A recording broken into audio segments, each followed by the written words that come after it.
Hillary Clinton was destroyed by the Trump 2016 win.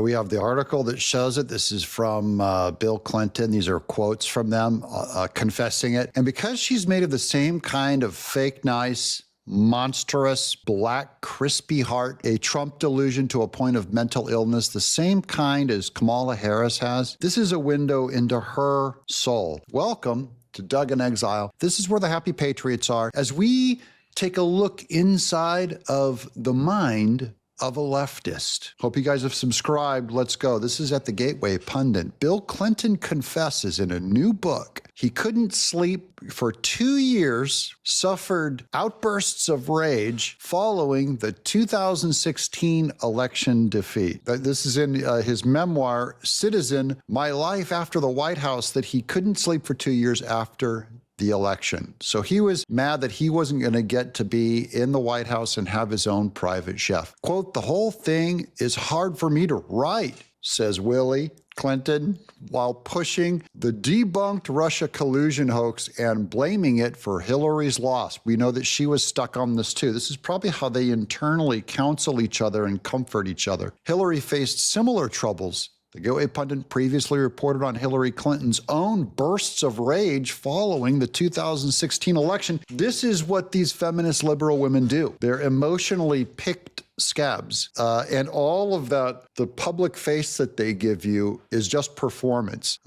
Confidence women. Hillary reportedly became drunk. Just that's another Kamala Harrisism. See how where we're going on this? She became drunk and physically violent towards Robbie Mook. Now, my agent, who helped fund the Hillary Clinton campaign, they were talking about how much they loved Robbie Mook, was their big guy. But so it's good to know that she was physically violent towards Robbie Mook in a drunken stupor. And John Podesta, he's another huge villain.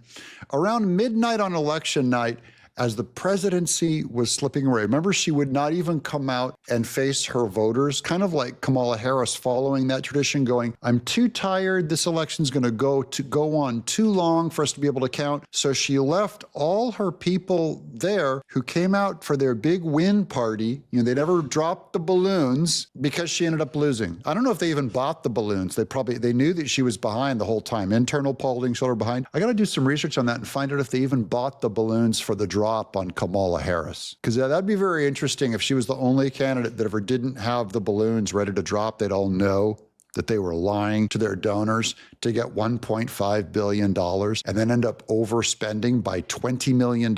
They're still in debt and ain't no one giving them a dime. They're like, you already threw away. That's what you do to someone who throws away $1.5 billion.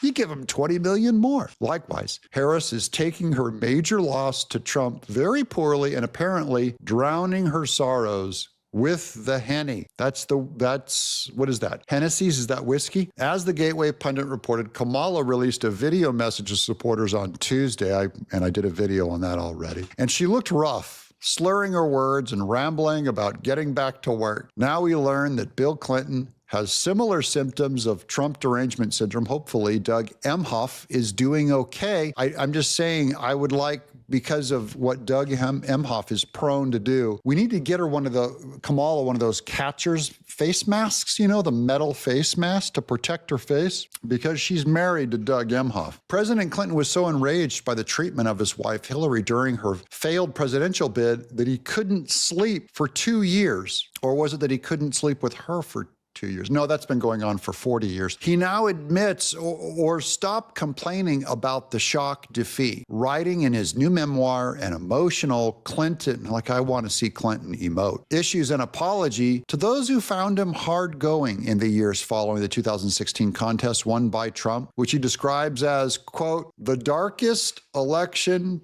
possible in the United States. Welcome, my brothers and sisters, to the second. I hope this one tops that one as the darkest election in Clinton's memory. What a great way to kind of be in your senior years and have to stew in this country as you sit there disgusted at the deplorables that want a smaller government, that want to stop government fraud and bloated spending and waste. That's what you're so upset about, that want to have just an existence of any border. That just freaks Bill Clinton out. And that the price of food and business might one day be affordable for everyday Americans. This drives the left wild. And that all of their name calling of being misogynist and racist, it didn't work. That also drives them crazy, going, how dare people not think Americans are racist and sexist and and mean to trans people? They go out hunting them. How dare they, not listen to us